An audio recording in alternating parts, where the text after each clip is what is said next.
Hello, ladies and gentlemen, and welcome back to Unified Proving Ground Circuit Qualifier. We're in the finals, and 100 Thieves next, already taking themselves a lead off inside this series. Gentlemen, we got to see some interesting stuff throughout that, especially from the draft all the way to the end of the game.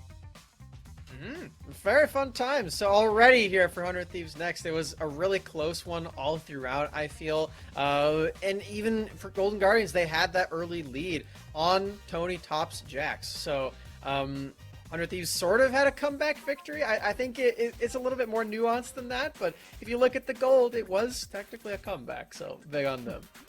I think what's really important to highlight is that 100 Thieves always had the better 5v5 team comp. And it was more up to GGA to get the snowball, to have the agency with the Syndra roams, the Thresh roams, in order to make things happen. Whereas like you have a hyper carry Victor, and then you have a Jinx Braum that's able to protect everybody through the extended range and the shields. It's obvious that 100 Thieves will win if it ever gets to late game, but I did not expect GGA to let them get so easily to the late game phase. That was very exciting. Me personally, I was very excited just to see Sniper not taking the last pick. I was like, wait a second, hold on. And then we got Tony Top that counterpicked with the Jats. That was, I think all of us were kind of just like, wait a second, hold on. This is pretty cool what we're seeing unfold in front of our very eyes here. I think it shows the value of Tony Top's Gwen and how much priority that 100 Thieves Next has on taking that away, that they would roll the dice and also go up against Tony Top's Jax, as this is a good counter pick and something that Tony Top has been known for throughout his career. Over a 70% win rate. But I know that between the replays that we have, we're kind of going to dive into that top lane matchup especially and paint how GGA, by taking things too quickly, actually really hurt themselves in the long run. And we have a great example of that. Our first replay here, actually, that comes up, gives a very interesting part to see how everything goes. And you see the game plan coming out, the wheels are turning, and Mike Young, you were looking at this. You were hyping up the Jats coming in from Tony Top. Yeah, so I was hyping up the Jax, but then I just remembered that surprisingly, Jax cannot solo carry a game in tournament play. Most of the time in tournament play, one person can't really do a lot. It's a combination of everybody's efforts, and basically 100 Thieves just played better in team fights in stopping the snowball from GG Academy, and that they just played to their win condition, which is correct. Now, I do want to prod you on that replay that we just showed, Mike Young, because you brought up a really good point when we were talking about the game on the desk. Fnatic going for that bot crab opened up that gank to be available for GGA, and they ended up cashing in. Yeah, so specifically in that case there, just an interesting jungle back and forth where Fnatic went for both top and bot crab, but that leaves a window for GG to head up into the top side while Fnatic is securing bot crab and to punish the Gwen. So I was a little bit surprised to see maybe a little bit of inexperience come from Fnatic to allow his top laner to get ganked there at the level 4 such an early window. So maybe we won't see that again in the next game, but one thing I do want to commend is that Fnatic, even after that, he made some really good ganks too, especially in the bot lane. I want to bring this up too, Cubby. You just brought it up. The Herald that came in here was a very interesting moment that we were all kind of talking about off on the desk here. Yeah, so when it comes to Rift Herald plays, throughout this tournament, I've seen a lot of amateur teams really botch Heralds. And surprisingly for this one, I think Golden Guardians somewhat botched this as well, because where we're at in the current game state, Tony Top is still murdering this matchup in the top lane. And when they take the Herald and they go back top to force Sniper off these waves and break the turret, this ends the laning phase. Golden Guardians could have kept this lane active, could have dropped this Herald mid and tried to take plates away from a Victor, which is an extremely difficult lane to break. Taking away that mid outer would give them a lot more space to roam with the Syndra Thresh Viego combo to try and find picks and try and accelerate the game, as Mike was pointing out beforehand. When they break this tower, they just leave the Jax up here, and they also give Array 2 plates for free on the bot side, and they even force Stixxay off and lose the Dragon. So I thought this trade from Golden Guardians was really kind of shot themselves in their own foot as they tried to snowball this game forward. They didn't swap the lane states after that either to try and take more plates or anything like that. And that's what ended up leading to Tony Top getting shut down to the top lane, which Gwen bounced back, and then things got really ugly for the side of GGA afterwards. It's always a tough call to go for the immediate burst of income onto a champion that's really fed in the moment, and saving that for later so you can potentially go for a little bit more, because it definitely does give a lot of money into Tony Top's pockets. But if you think about the scope of what this composition does, 10 minutes in. Yeah, you do still have a lot of time left to just play out the regular state of the game, and Tony Top is going to still scale up into that matchup. It's not going to get any harder for him in the 1v1 in that lane throughout the rest of the 20, 30, maybe even longer game state if you don't speed up the pace. And to your point there, Cubby, there's faster ways and more efficient ways to speed up the pace because you have a Syndra in mid lane. That champion's definitely going to get outscaled. Why not get that one ahead a little bit further so that you actually can use that priority that Mike Young brought up that comes from a draft like this? Yeah, I definitely was looking forward to seeing more aggression with the Syndra pick. So specifically, they had options to dive the Victor. They had a Thresh that can roam mid. They had a jungler that can very easily follow up to Syndra's stuns. They could have easily dove this Victor or pushed him off and then taken mid tower, which accelerates the Syndra into roaming, which eventually those roams would have gotten other side towers. So that's definitely the greedier play where you get more gold and you get someone even more valuable ahead. I see this a lot actually where amateur or academy junglers or junglers that just like to use Herald top just because it's the closest lane. It's not always the correct play. The dopamine rush. Yes, send it right away. Gotta get that gold coming up, you know. But there was a dopamine rush over for the side of 100 Thieves Nets. And Smats, I think you know exactly the moment I'm talking about here in that mid lane fight. Yeah, we heard on the cast as well, Rebel Fox point out a really cool play in the middle of one of these team fights for Array, and I want to point it out again just because it was so cool. So Trime starts off this play by getting a really solid hook off onto Dombre. Thanks to some lucky crits and some well-timed skill shots, Styx is able to place those the damage into back of the enemy support. But you saw right there those traps that Array placed to cut off the escape path of Stixxay were really, really solid, and it completely breaks apart this entire team fight from here, because we mentioned how important the scaling aspects of Golden Guardians are. They just lost their biggest one in this Aphelios. The only one left is this Jax, and they're already on the side of 100 Thieves moving over to take Drake 4, which, while we were watching this game, we had a little bit of a discussion on whether or not Cloud Drake was important. I feel like it's actually a really good game for it, because two things. One, they increased the movement speed that you get when you cast ultimate now. And two, you're against a lot of melee champions and even some short range ones in the Syndra and Aphelios 4/5 of the time. So you actually do benefit quite heavily from the movement speed bonus that you get.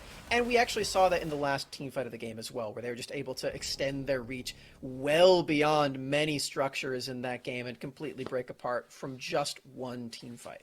Riot should have removed Claude Soul, not Chemtech. Who said that? What? Who was that?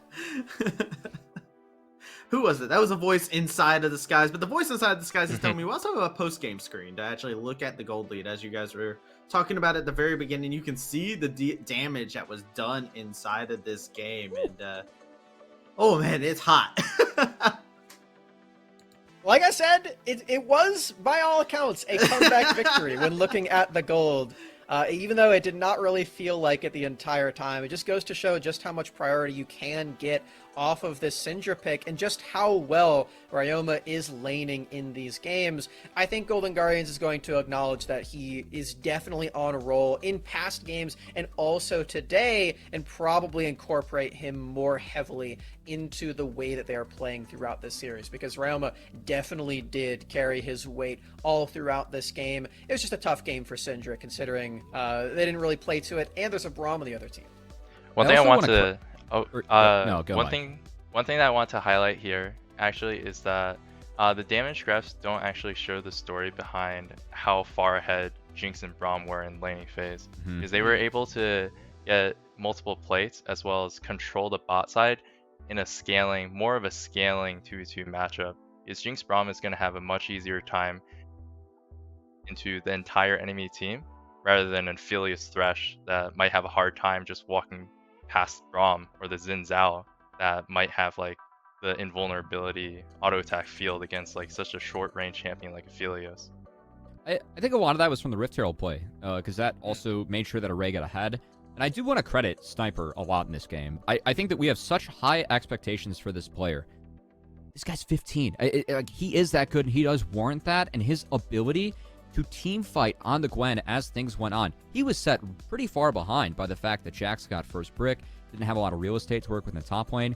He got one kill, got the shutdown, ran with that throughout. His ability to team fight, that TP to secure the Cloud Soul where he went golden to eat the Syndra ult, just bought all the space for them to take that objective for free. That's really high level stuff that this 15-year-old is doing. So I know we expect this guy to be really good. He is really good, but seeing him meet that expectation and even exceed it at times is really fun to watch in his first tournament in a Riot circuit. He's so crazy aggressive, right? Like, this player so young is not hesitant to pull the Calculated trigger though. on anything. It's so good. Yeah. It's so good. And look, we're going to have to see more of that. This is a best of 5 here. If you guys are Golden Guardians here, I'm going to start off with Mike Young. Mike Young, if you're Golden Guardians, what are you thinking going into this game here after having that lead that we did see kind of turn itself on its head that swiftly? I think they need more of a team comp, that just goes more focused in the team fighting range, because what I noticed is that even though they had so many agency champions where you can get huge advantages by making dives, like for example, Syndra Viego can just dive a side lane because they have perma mid prio. They never did that specifically. They never went bottom. They didn't even kill the Victor. So I definitely would want to see maybe more team fight style, since the diving style isn't necessarily working out this game. Cubby, how are you feeling going into this as somebody looking at this Golden Guardians into this matchup? Let me check what side we've got these teams on. Blue side, that Golden Guardians. Impact things? Oh, okay, I'm not surprised that it's the same. I thought it'd be the same throughout this best of 5. I would rather see GGA take, if they rinse and repeat the same draft and take Jarvan on 3 instead of taking the Jax for Tony Top to counter the Gwen. I think that's a really good setup for the Aphelios. I think Iconics played that really well. Jarvan's really easy to get out on the map and be active with early. And Tony can eat a few bans. It'll probably give him like a Renekton or Jace or Renekton or Jace in the Gwen, which isn't the greatest matchup in the world. But it does open up that ability to play through bot, makes that a lot easier, which I think is what Golden Guardians want to do in this best of 5. Spence, I'm going to have you go over to the other side. What does 100 Thieves do to keep the momentum to their side? Same thing. They just won. That's the easiest question alive. Come on. I gave you the easy one. Just win again. Easy. That's all it takes. But I have to see if they follow that advice and see if they'll be able to keep their momentum up and find themselves in a Game 2 victory, or if it's going to be Golden Guardians turning things in their favor. With that being said, we got our boys ready to bring us into game number 2. So Desert, Rebel Fox, take it on away. Yeah, the boys are back and ready to cast the full nonsense Rebel Fox here, ready for this matchup of Golden Guardians Academy versus 100 Thieves Next. And a great start coming out from 100 Thieves Next. You know, we had a great breakdown coming from our analyst desk, and some changes coming up. We were talking about it a little bit during our break, that one of the things you want to see swap is the priority towards that Gwen pick. Yeah, it's a possibility whether or not that actually gets first picked. In the previous game, I think they went to Thresh first, which is fair because Chime in previous iterations, when he's on Thresh, he kind of just commands everything. And I don't even think it was necessarily a bad Thresh performance from him specifically that caused any problems inside of this game. But I think now you have to consider that. You have to consider, potentially even a jungle matchup in your first leg rotation, whether you want to take away the Xin Zhao from Fnatic or something else in those lines.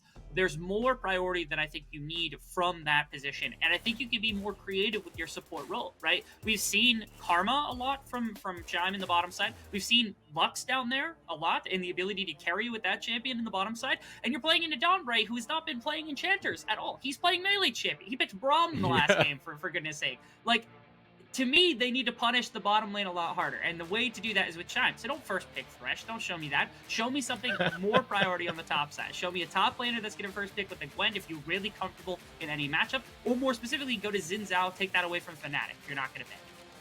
Yeah, I would like to personally see a little bit more pressure onto Fnatic as we head into this draft. I kind of remember MU Iconic, the Iconic of old, when he would play more of those carry-oriented champions like the Graves. I think Nidalee and Kindred were in meta there. And he did do a lot of counterplay. He did do a lot of counter jungling. He was a very aggressive jungler there. Now has kind of fallen into that early map pressure type jungling. I feel like it's something that could be successful against Fnatic, because we saw that when you apply that early pressure onto Fnatic, just as Mordio did, I see your glimpse, and we are broken. No, not having the Riven. Not this time. Not in this particular matchup. But apparently Sniper doesn't want it. At least he doesn't want to show it this early, potentially, to ruin that one for himself. Instead, they go right back to Xin Zhao, which I think this is more comfortable for GGA. Now they've got the Gwen. That's the blind pick top laner. 100 Thieves is going to have to come up with a solution for it. And then they go into the Xin Zhao. And then it also forces them into a position where it's like, okay, we either take our counter pick top laner now before they've showed their jungler, or we take something a little bit more blanket. And here it's the Jhin for Array, which is of interest to me because this goes against what they did in the previous game, what they've done in a lot of their games, which is Array on super safe kind of laning champions that scale really well for team fighting. Not to say Jhin can't do that, but that to me indicates that Sniper or Insanity will be picking up the mantle of that primary damage dealer that Jhin doesn't quite fill as well as those other champions might, things like the Aphelios and the Jinx. I do remember him playing it quite recently. Oh yeah, it was into Evil Genius's Prodigies, where he just double picked the Jhin and was able to find a good, pretty good steamroll with it. Golden Guardians Academy, their response is going to get Stixxay on to the Aphelios, as well as grabbing Iconic the J4. And I very much like the J4 pick. I'm more of a fan of when it comes to Jarvan and what he can do at all stages of the map. But it is a draft coming in for Golden Guardians. This is of very high interest to me, just because I think, if I'm right, this is the first time in the tournament that Iconic has taken this. He's had a bunch of Xin Zhao, he had a ton of Viego, Diana and Poppy were in there as well. He hadn't played Lee Sin, and if he has a Jarvan game, I think he only has one Jarvan game over the course of the entire tournament. This is the first time we're seeing him on something that is supposed to be played this aggressively. And as we lock it in, and as your eyes are now off the screen, we actually get a Riven lock in as well for some more excitement into the top lane, where Sniper snags that one up for himself, comfortable with the matchup now that he's seen everything else come about. That's some spice for game number 2, Mr. Herald. I'm excited for this one. Viper gets brought up a lot when we talk about Sniper, being the younger brother of Viper. But this is the thing. Sniper is not someone who's in his brother's shadow. He's casting a shadow on North American Amateur right now, especially when he's pulling out spicy picks like this and throwing down the gauntlet with Tony Top. He's throwing down the gauntlet, but also, I mean, you'd say casting a shadow on North American Amateur. He cast a shadow over the entirety of the solo queue ladder last season, being number 1 with this champion as one of his most played. He's very comfortable with this. We don't get to see this very often. Viper was pretty much the only one playing this anywhere in Amateur, and we always were excited when he started bringing Nat and Vayne out. And here, his brother gets a chance to actually test his mettle on something like this, which is of interest to me because, again, you see the Jarvan pick. He must feel comfortable into the Gwen Jarvan as a combination of champions. Otherwise, you wouldn't dare maybe take the Riven pick into this type of thing, because early aggression from Jarvan can put that behind, and you might be in a bit more miserable of a state than you would normally want it to. But obviously, feeling confident enough to say I'm willing to take the Gwen matchup, but more importantly, I'm willing to take the Gwen Jarvan matchup with this Riven. So looking back into the match history of Iconic, he has played the J4 semi-recently. It was in Academy, but definitely has not played at this tournament so far. So next lock-in coming out from Golden Guards Academy, they're going to swiftly go after the Corki and the Set. All right, this is Chime. I was like, okay, it's got to be Karma, it's got to be Lux, it's got to be something like that, because you can get some real carry pressure out of some of these enchanters. But the Set support as the just kind of the attacking bot lane in melee range up against the Nautilus means that he's just going to try to smack in the bottom side. And this is Insanity's pick. This is what he was busting out just the other day. The Veigar in the mid lane. For any amount of hype you could have possibly had for the Set pick having any kind of impact on this game outside of the laning phase, now gone. The Veigar just ruins his day with this pick unless his flash is up. But even that's just not going to make it super easy. And this is such a comfort pick for Insanity. I'm pretty sure he's pulled it out almost every bracket game so far. I even remember the old days, Team Liquid Academy 2019, casting them, being with their group. He played Vigar, got a pentakill in that same season with the Vigar. It is a champion he's comfortable with. It's a champion he's deadly with. And we already talked about this. He's a very comfortable farmer. He's a very strong laner. Vigar complements that so well as you're able to get those stacks with the Q. This feels, it's a champion that I think the range might be of a little suffering, just because it feels like Corki is something that it will need to be infringed upon by the Riven, the Xin Zhao, the Nautilus, in order to really have a massive kind of a counterplay to what the Corki is eventually going to bring to a game like this, just because the range of the Vigar isn't quite sufficient to be able to knock away, when he's doing his rocket thing, or Aphelios when he's got the right gun setup. But outside of that, I mean, if you're looking at GGA's fight setup, it's all Jarvan, it's all set, it's all those things, and the Cage is just going to ruin that pretty much immediately, either by throwing it down in front of those champions to prevent them from coming in, or to throw it into Aphelios in the face of the Corki. So it's like, okay, if you step up, you get stunned, and then you get killed by our insane top laner who's playing one of his most comfortable champions. There's so many options here that Insanity has to just try to control how fights are going to play out. That combined with Donbray's Nautilus, his most played champion across the entire tournament, one that he's found great success on, feels like they have a lot of control over the way that fights are going to actually play out, which again, it bodes very well for 100 Thieves, who have shown a very high propensity for these 5-on-5s. All right, exciting matchup here for North American Amateur, but do you want to get involved in North American Amateur? Do you think you have what it takes? Well, Unified Premier is the place to be this spring. With 3 seasons annually and over $27,000 in prizing this spring, amateur and collegiate League of Legends and Valorant teams are invited to play and apply now through February 2nd at midnight. Start or continue your esports path to pro by heading over to unified.gg/organization/application and have a chance to compete in Unified Premier's biggest season yet. And for those of you just diving into the esports world, Unified Community is a great place for you to jump in and compete. With $4,000 in prizing each month, our platinum, our gold, our ARAM leagues are all available for you to sign up monthly at unified.gg/c, filtered off by community games. And Dean, when we talk about Unified and all that in the UPL, like a lot of these names that we're seeing here today start off of grassroots organizations such as grassroots tournaments such as the UPL. Yeah, I remember just a couple seasons ago on Supernova, Chime was actually in UPL, which is kind of insane to think, what the talent pipeline has been like for being able to ship players like Chime, Ray, through these kinds of lower leagues, and seeing players advance not only just from the high level UPL into this area, but also even from lower levels. You consider players like Rakeen. I was covering him in UCL, which is the Diamond League from back in the day when he made his step up into Proving Grounds and onto the roster that he's on now. Players like that and players kind of development, you get to see them much earlier on in the process. Pretty much the entirety of Dare, when they were around and they were having competition here inside of this league, they also had all come from UPL, from those kinds of backgrounds as well. So it's a great place to be able to develop. NA's pipeline isn't just completely destroyed. It's a great place to be able to actually hone your talents for some of the first time for these players. It's always fun seeing some of what North American Amateur has. I remember one of my personal favorite rosters was 2019 Supernova, Fnatic being on that one. So it's definitely nice and somewhat almost summer nostalgic seeing Fnatic and going from the UPL to these tournaments, trying to make their way to pro. It's always fun seeing these journeys, Dean. It is. And then you get to see the culmination of these journeys where players like that get to land in a position like this where you're trying to qualify for Proving Grounds. You're trying to qualify at the #1 position here in the first open qualifier, competing against academy teams. In some cases, players that have been playing in the LCS before. Some of the best competition that you will ever find, all stemming from just tournaments like this, which is it's really incredible the way that this has developed over the last couple of years. So now these players looking to try and develop further. Round finals here at the LCS Proving Ground Circuit Qualifiers. 100 points going out to the winners. 100 Thieves next. Already in a pretty good spot considering Golden Guardians Academy are an academy squad, as mentioned earlier by the analyst desk.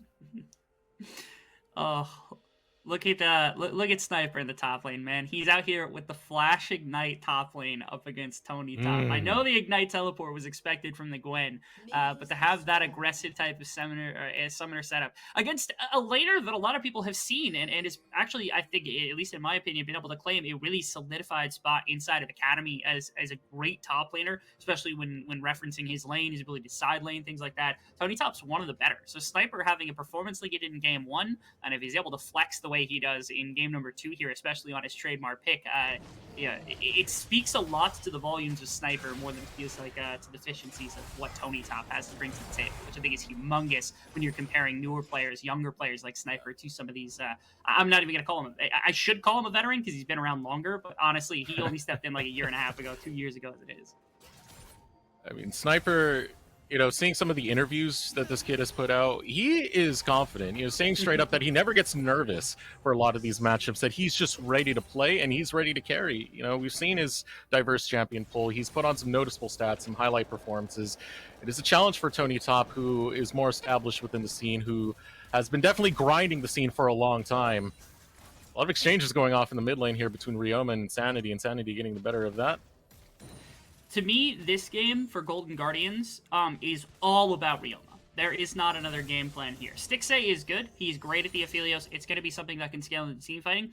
The best way that they can win a game like this on the side of Golden Guardians is to get that Corki going as fast as possible. The wave clear, the poke is going to be there, and it's going to be necessary for them to be able to land some of that before fights kick off. Because of how difficult Insanity, Dawnbray, even Fnatic make it, and the kinds of follow-up that you can have if you land some of this CC with Sniper and with Array being able to do quite a bit of that, I feel like it's difficult to take the pure 5-on-5, and 100 Thieves have already proved that they might just be better at it than you. So don't play that game. Play for Ryoma. Play for some of the poke damage. Make them uncomfortable to take full 5-on-5s. Push them out of positions that they normally have very cemented inside of the river or around neutral objectives. And that might be how you dislodge this team. That's how Golden Guardians can compete if they're not going to play purely towards this bottom lane and shut down Array, or they're not going to play definitely towards Stixxay scaling into the late game per the 5-on-5. Ryoma going to take that early recalls. Insanity pushes him out of lane. Focus of Iconic is going to be towards the bot side. Scuttle taken mirrored map over for Fnatic over on the top side. Lane pushed in heavily as Sniper keeps Tony Top over pushed towards that tower. And again, you have to keep a close eye on the fact that the summoner spells of Sniper are Flash and Ignite. He's going for something deadly. This is a game also that feels a lot more like what we would have expected in game number 1, right? 100 Thieves is coming out with a very aggressive top side. They're showing some media play towards the mid lane. Ryoma just flash. able to sneak out. Yeah, great flash from Ryoma after the W, being very patient with that cage, not taking the risk of potentially getting stunned up or anything like that. Instead, just getting out when he absolutely needs to. But this is what we thought from 100 Thieves was going to come about, right? Strong top side of the map, bottom side that's okay, just kind of sitting around, waiting, scaling, taking their farm the way that Array had in some of their other games, and just being aggressive, getting Sniper and Insanity going inside of a game like this. Now recalls coming in, still pushing in the lane over on the bottom side is going to be GGA. And seeing where they're planning to apply their pressure, you're already seeing some movements coming out of Iconic. Big thing here is there are a lot of wards over on that top side as the fight breaks out. The bottom laner is able to get that Haymaker. Dawnbray takes a good chunk of damage. Array mostly unchecked, Stixxay being the recipient of the damage returning from 100 Thieves next. Overall goes neutral. You have to be very careful in this lane if you are Dawnbray, especially with no with no keystone that's available for you. If the Aftershock is down, and especially if your W and Aftershock are down, Chime at level 3 is willing to just flash. That's just what the set can do. The set at level 3 will flash on any character in this entire game because he's got the ability to win. Oh! Yep. See, there's why. Look at the damage, man. Like, how do you deal with that? It's a fully stacked Haymaker, and he just brought him down from like a quarter of his health bar. Overhand right, straight on the jaw, knocks Dawnbray right out. Ray being alone in that lane now, having to back off, seeing the power that Chime can really bring on this set. It's the intention, right? We've seen this in other places. It's not super common. It's not like super meta to see this, but when somebody has the audacity to pick Nautilus as a support in the modern era, if you want to be aggressive, you want to put your foot down and say, you're not doing that ever again. Please don't have the audacity to do this. You pick Seth, because Seth can stand in his face and say, what are you going to do? Proc your W, proc your Aftershock? I'll just kill you through it. It doesn't matter to me. I'll do whatever I want. It's less roaming, I think, from Chime, unless he really tries to force that style of gameplay with like roaming type items. But here it feels like that's not going to be the case. Instead, it's Ryoma taking some more ganks. Oh, flash forward, able to get all the damage. The chain of CC, pristine right there. That's going to be kill going over to Insanity. Yeah, the coverage is here. Chime is now going to try to get on top of these members. Flag and Drake comes in, misses. Chime forced to back off as Stixxay flashes forward, but the baby cage comes out, stopping Golden Guardians Academy from doing anything, flashing for nothing from Stixxay. 3 flashes burnt there from the side of 100 Thieves and 3 flashes burnt here from the side of Golden Guardians, all in the exchange of just Ryoma's life in the end goal, right? And this, it absolutely favors 100 Thieves, not only because of the kill, but they're shutting down the Corki win condition for Golden Guardians. If they're able to shut him out, prevent him from getting gold into the later stages of the game, it's so much harder to play out this team fight. Again, Set looks menacing right now, but when the time comes for him to interact with Insanity, you saw him. He got caged in. He couldn't do anything. He had no flash. He had no ability to get in and actually accomplish anything that he wants to in a fight like that. Even if he has level 6, it's just not going to happen in that situation. So 100 Thieves, full on the disengage. This is what had happened. Dawnbrave had just been killed and was coming back out on a redeploy, and there wasn't a shove in the bottom side quite yet. They had only just now started backing. The coverage was going to come in from Chime. He was going to run up mid lane one way or another. They see Fnatic below, which is why Iconic, I don't think, responds to this immediately. Instead, he wraps around to the top side of this. But the problem is, once the word's gone, Dawnbrave, Fnatic, they get this lapse of vision that they're able to exploit. And Ryoma still has no flash from the earlier stages. He hovers the correct direction, but the problem is Insanity's in your face. He throws up the BD cage. There's nowhere for you to run. You just get CC'd, and there's nothing for you to accomplish. And the bottom lane is coming up mid lane, so they actually get this redeploy. But again, look how many flashes. Flash. Fnatic is going to be in the face of everybody. As soon as the Graviton comes out, there's the flash, and they're just out. There's nothing for you to do. The engage is not there to be able to actually set up a play that you would want for the side of Golden Guardians in response to that play. It's going to be so tough to get past Insanity now. You're trying to get all your mobility tools online. You try to get your champions online, but that baby cage, that is the timeout corner if you've ever seen one. Insanity really laying it down so far, has 1 kill, building up that tier 87 stack so far, and getting a lot of vision. This is what we talked about. Insanity plays rather safe. A control ward over in his river bush, over in the enemy jungle. Insanity will have a safe lane here.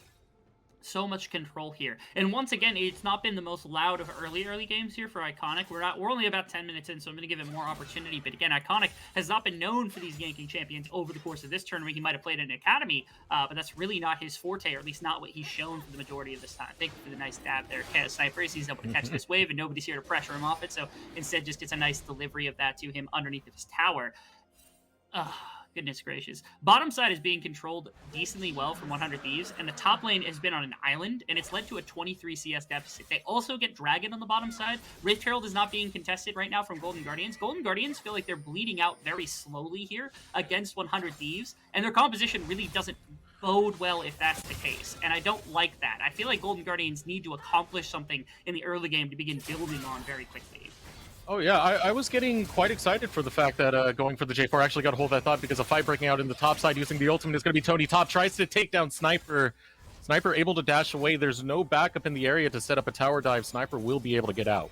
Yeah, respect needs to be given over to the side of Tony Top's Gwen. I think it was our desk that had mentioned it in the first segment of the day. He's 9-1 on the champion. It appears to be the new hotness that he's got in his back pocket. Previously, it was like Jax, because that's pretty much all he played. But the Gwen appears to be something he picked up, and picked up very quickly, because it's been incredible for him, not only through these games, but through a lot of the Academy games as well, which is very exciting for Tony Top. And you can see, despite the 20 CS lead, 25 CS lead, which Sniper's still going to be able to exploit, he, thinking that he can take that one-on-one, ends up having to burn the flash to get out, because there was no way he was beating Tony Top in that situation. So it's still a brick wall. It's a bit of a brick wall that Sniper's going to have to get through. I feel like the true impact of this champion, if no pressure is going to topside, is going to be in following up on a dive that Fnatic's able to have, or CC that Insanity or Dawnbrave is going to be able to put into the backline of Golden Guardians.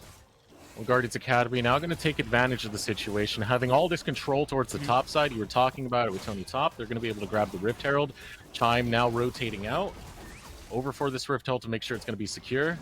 Fnatic doing his golems, not going to be the wiser to this one. Should be able to get the notification now, realizing that's taken away. Chime just going to roam back bottom. Insanity plays back right here. He does play it safe. He's not going to risk anything, realizing that Rift Herald was taken. It's such an interesting way of playing, because 100 Thieves, they're actually just like, here's the gold lead, here's the Rift Heralds of this game. They're forcing Golden Guardians to come up with a way to beat them, right? Golden Guardians, if they've got the ability to get gold like they did in the previous game, or they have a 4,000 gold advantage, early Rift Herald, things like that, they have the ability to express that in some way, or use their champions, use their items in some way to win the game, and yet they couldn't find it out how to do it actually very easily in the previous game. And this game feels like it's the same way, where 100 Thieves, they're comfortable, they say, okay, we'll take Dragon, we'll take like the scaling composition, we'll take a 5-on-5 type situation, because we love playing that type of composition here.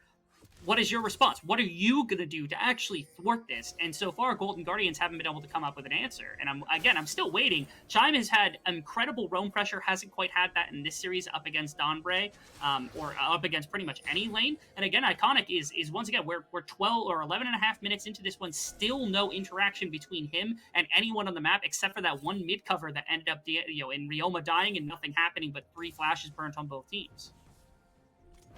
Taking a look at the count of stacks that Insanity is getting, is that 102 so far. Has a lot of farm, it has a lot of damage. That damage is adding up. Ryoma, there wasn't a chance for him. In the blink of an eye, his health bar is gone. Yeah, I feel like I rubbed my eyes there for a second, and I was like, oh, Insanity's getting dove, and then he was gone. There was nothing to be done about that.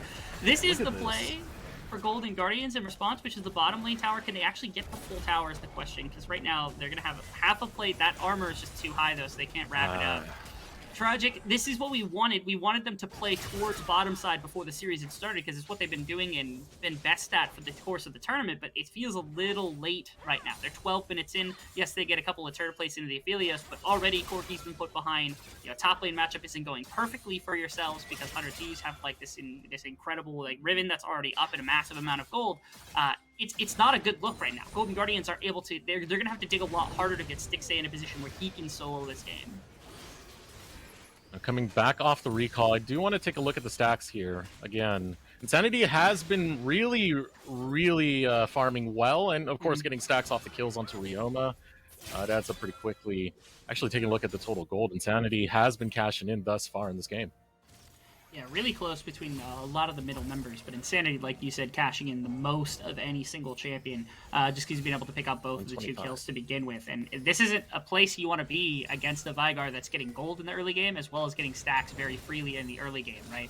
Like, Corki's something that's supposed to be able to scale and do incredibly well, but if you're just giving the free scaling over to the side of the Vigar, that's going to feel just as bad. 130 stacks so far on this Vigar. Insanity at 140 CS.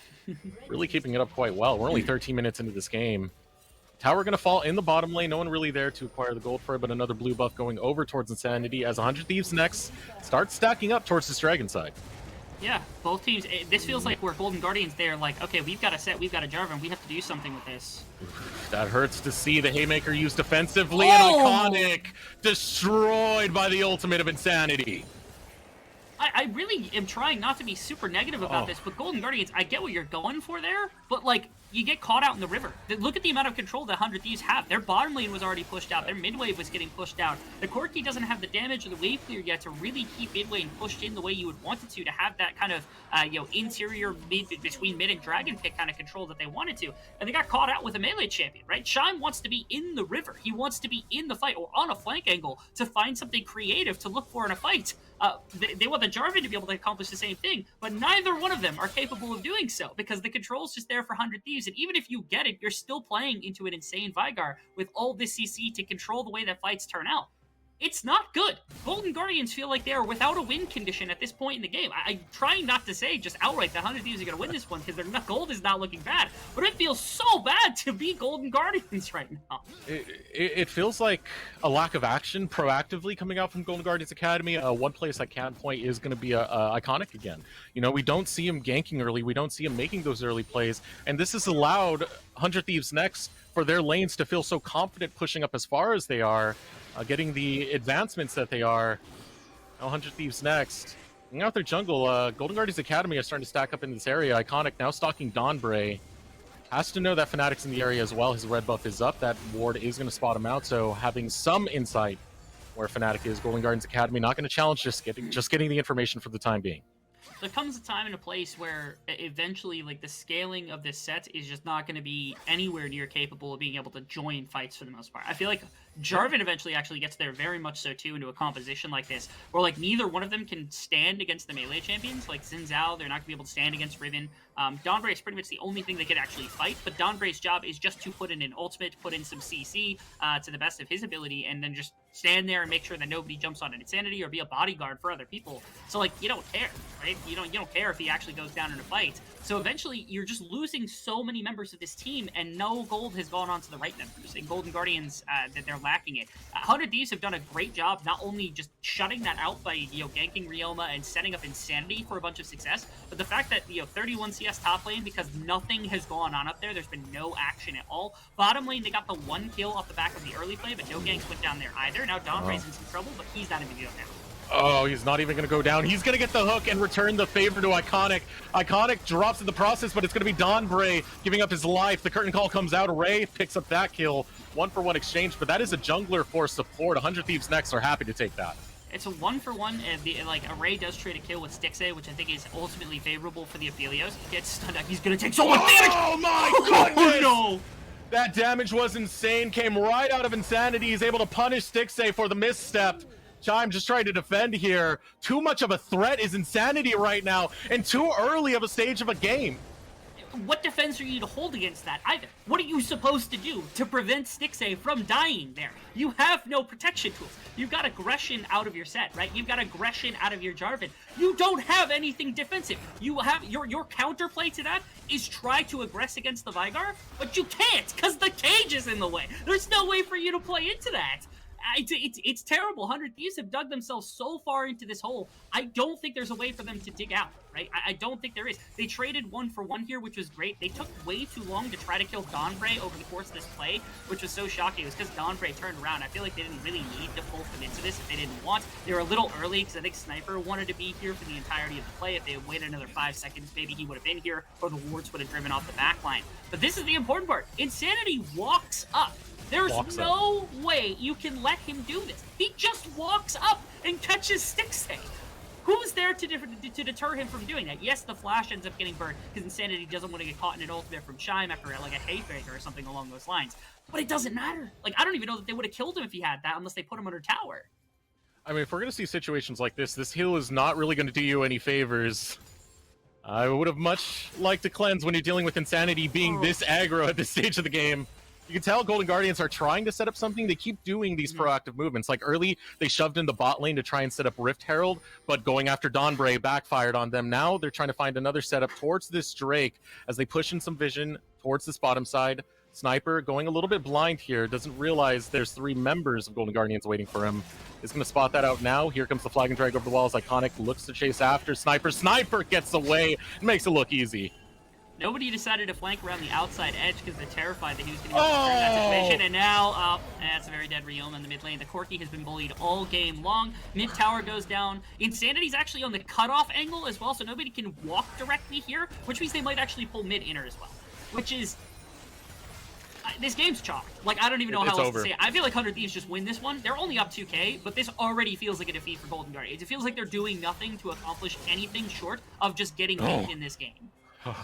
I thought Insanity was about to take him out over the wall. That was terrifying right there. And this Vigar, definitely very terrifying. 334 AP so far, 194 stacks. And look at his farm, 205. He's going faster than the timer thus far. He is a beast. He is definitely going to be the carry of this game.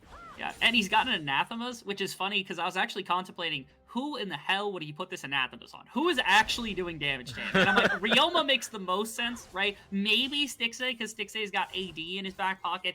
My real thought was like, he probably put it on Tony Top, and that means nobody can kill him. Because in a team fight, if Tony Top gets on top of him, maybe he can burst him because he's got some damage and some sustain, so it's a little harder for him to just like, pure get through it. But I think that's probably just not the case, because like, why would you put an Anathemas on somebody you haven't interacted with all game? So instead he just throws it on Corki, because Corki's the only person who can put damage into him realistically in the course of this game, and now all of a sudden nobody can kill him. There's no threat to his health bar at all. Insanity has not missed a beat on this Vigar. Again, this is a very skilled and experienced mid laner here in Insanity. We talked about it earlier, provides a lot of the teachings for General Sniper and Donbray, but it's not just that. It's his performance. I mean, it's the most kills out of any other mid laner in this tournament so far. He has stats to back it up. He gets first blood a third of the time when it comes to 100 Thieves next. He's incredibly valuable as a player. To be able to bring on a player like Insanity, the level of Insanity, I seem to remember also there was like a quote from Papa Smithy at one point where he talked about this team would not even be a bottom 2 team in LCS. I remember being skeptical about that. This is making me rethink that decision. Like, it really is the way that this team is performing right now. Like, Insanity is already insane. There's no way of talking about that. Sniper's been performing above the level of the majority of the top laners he's playing against. Ray and Don Bray have been good. I know Don Bray's just stepping in for Arrow, but his performances have been at least adequate enough to keep attention on him for the majority of the event. I think he's one of the better. I think Chime has been better ultimately, but like Don Bray's had his own performances, and Fnatic is just incredible in his own volition as well. It's so hard to pick apart a member of this team that just is not valuable the way that every other member is. It's been insane watching 100 Thieves have performances. This is perhaps, to me, the most dominating performance they've put out. They have absolutely given nothing to Golden Guardians to cling on to for hope in this game. This feels like a game where like the blood is just being dripped out of Golden Guardians, and they can't do anything to salvage this. They can't stop the bleeding at all. They're just waiting for this game to be over. It is very much a slow bleed at this stage of the game, Dean. It is brutal. 100 Thieves next are now establishing vision towards the Baron side of the map. And I begin to worry for Golden Guardians Academy even more. They don't really have much that can stay alive in these fights. They don't have much that's gotten any income, any resources to be an asset in these team fights. You know, you get anyone too close enough, you see what happens to a short-range ADC like Corki, Ryoma being on it, gets too close, Insanity will delete them. And honestly, Insanity can take out anyone that he wants. He wants Chime this time. Out comes the curtain call. Dev Charge gonna find the knockup. Last bullet of the curtain call finds its mark. Chasing Golden Guardians away, showing what a threat Insanity and Dawnbreak can be. Don't even need a Ray fully there. And there is another baby cage coming out. A lot of damage coming out to Stixxay, but Tony Top will charge Insanity. Try to take out Insanity. That's a lot of health, but he's getting lower and lower. There's two members right around Insanity. Puts out the baby cage. Out comes the Cataclysm, but Insanity will survive. And down will go Golden Guardians Academy. Only Ryoma alive, but just barely. But this is Baron right here for 100 Thieves next. The single target damage, man, it is too much. If any person gets any pick tool or any amount of CC dropped onto them, they die. That's it. The game, like the fight is basically over. It started off right there. I think it was with Iconic or Chime at the very beginning, and he got brought down even through his own maximum grit shield. Near impossible to accomplish. The rest of that fight was multiple members trying to get onto Insanity, but they can't do it. There's too much damage going into the one target necessary to actually accomplish that feat, and because of that, they're throwing things against the wall and nothing is sticking, and that just has cost them this game now. There's nothing for them to accomplish. You gotta love the flash from Dawnbray right there, and then the ability to catch. Tony Top's threat into Insanity. I told you, this is the person his Anathema needed to be on, because that was the only person that could actually threaten it there. You can see Sniper actually body block Stixxay. We didn't get to catch that because we were slightly off camera right there, so I'm glad the observers went back and caught that because that was cool. It's also the first kill of the game that Sniper has been a part of the entire game as well. But everybody, like you said, they're playing crazy right here. Oh, Ryoma just died to the tower. That feels bad. No one was even chasing him, so there's a chance he could have gone into a bush and just taken a recall, but another kill going over to Insanity. 9.0 KDA, and look at 100 Thieves next. They're going forward on the Golden Guardians Academy. There's the baby cage put down, and Iconic put down as well. Chime goes after Insanity, but you're not going to find much over there. Fnatic getting lower and lower. Sniper will take down Ryoma in the process as the hook gets another kill in for Insanity. Chime goes after Fnatic. It's all for naught now. Only Stixxay is alive, but Sniper sees him. He wants to repeat that kill he got earlier, and it's all gonna be too easy. An ace coming out for Insanity. 100 Thieves next. They got this one in the books. Yeah, they've just been flexing slowly over the course of this game. All of a sudden, the wound is open. It's pouring blood at this point, and Golden Guardians, they just have no leg to stand at. They're done. This game is completely over. This is now Dragon Soul. They get to set themselves up with a Cloud Soul. In the previous game, I said it was strong, but it didn't quite win this. I think with a Vigar in the back pocket, 10% more movement speed, 60% with an ultimate, you're never catching this guy. Like, he's too fast. He's too fast now. You can't actually get on to. He already is rocking Anathemas. He's rocking armor with the Zonies as well, and now he's too fast for you? No, there's no way you come back from this. This is too easy for Golden 100 Thieves to just be able to play out to the best of their extent and walk into game 3 with a 2-0 advantage with just such a demoralizing victory. No, Iconic. He has to burn his flash to get away from Insanity. It is so painful, man. 307 stacks, 644 AP. It's not fair, man. It's just not fair. It's not fair. They ganked for him early. They ganked for him early, man. It's not fair. Play out the game without ganking. See how strong it's maybe that's the copium that can be held from the side of Golden Guardians, but Yeah, the Call of Duty excuse. yeah, the Call of Duty. You know what to happen. Like I said, I feel like it was just a double-edged sword. They got Insanity ahead while getting Ryoma behind, and now, like I said, Golden Guardians just haven't had a composition for this from basically the get-go, or at least it was very difficult from the get-go to accomplish anything. They're just waiting for this team to end things. I feel like this is a point in a solo queue game where somebody would be so tilted that they would just like open mid lane and there'd be like 4 people waiting here. It's felt like that for quite some time, where 100 Thieves now just waiting to walk down the lane, waiting to close one. It's a question for Golden Guardians now. Oh, actually, we got a chance. Oh, Chime looking to bring in Dawnbray, going into the back line. Fnatic gets low, but Golden Guardians are getting lower. Dawnbray tries to walk out, but that is the support. And here's your top lane carry in Sniper as Array delivers the curtains. Now a couple of more slices. No, Sniper will get the best of that. He'll resurrect as well. It's all for swag at this point as 100 Thieves next. 20-3. Dominates Golden Guardians Academy. And now, walking into game number 3 for Golden Guardians, you have to contemplate. Do you go back to blue side and run back another strategy where you potentially give yet another matchup that in a one-on-one ends up going relatively even for both top laners, where it feels like they had, I mean, ultimately Sniper had better gold, he had better CS, he looked better in this game, had more impact, but I feel like it wasn't a horrid game from Tony Tom, right? They're just killing them in the fountain at this point. Like, you can do that, but then what do you run back? I feel like jungle position's getting slow, low-key flexed on. And now it's like, okay, do you first pick top? Do you first pick jungle? Like, what are you doing here? Or do you go to red side and try to shake something up? That's what we're hoping for, right? Finally, just swapping sides, not just sticking to GGA blue all series. But what a performance there. Array also kind of low-key sneaking in 8-0-6 in that game. It is a great performance coming out from all of 100 Thieves next. And it shows you that they don't just have one superstar. While Sniper Wolf looks Sniper Wolf, oh, wrong person completely. While Sniper looks completely on track, on key, while he's completely a stud, you're now seeing what Insanity can do with that wealth experience, what Array can do when he's unchecked in the backline and just allowed to freely fish for those curtain calls. So we've now seen a game where Array got put on display as being like the #1 carry. We've seen a game where Insanity has been put on display as the #1 carry. It is now time for 100 Thieves to put their top laner on display and let Sniper go crazy inside of a game, right? I've been expecting this for the majority of this. For Golden Guardians, I still think they need a better game plan. If it's blue side, they really have to go back to the drawing board and say, how are we going to attack bot lane? They still have yet to really accomplish that feat over the course of this game, and that's what you really need to accomplish. That's perhaps the one thing you could try that's been working for you all tournament that you surprisingly have not done yet today. And if you don't do that, again, contemplate red side. You don't want to go walk out of the series and be like, ah, man, we picked leave 3 times in a row and we weren't able to get anything done. If only we had picked red 1 time. You don't want that. You want to have the ability to say, at least be through something at the last second and try it in this series. Well, we'll see if they do the side swap, but first, let's get to our analyst desk who are going to break down that game right after this break. Be sure to stay tuned.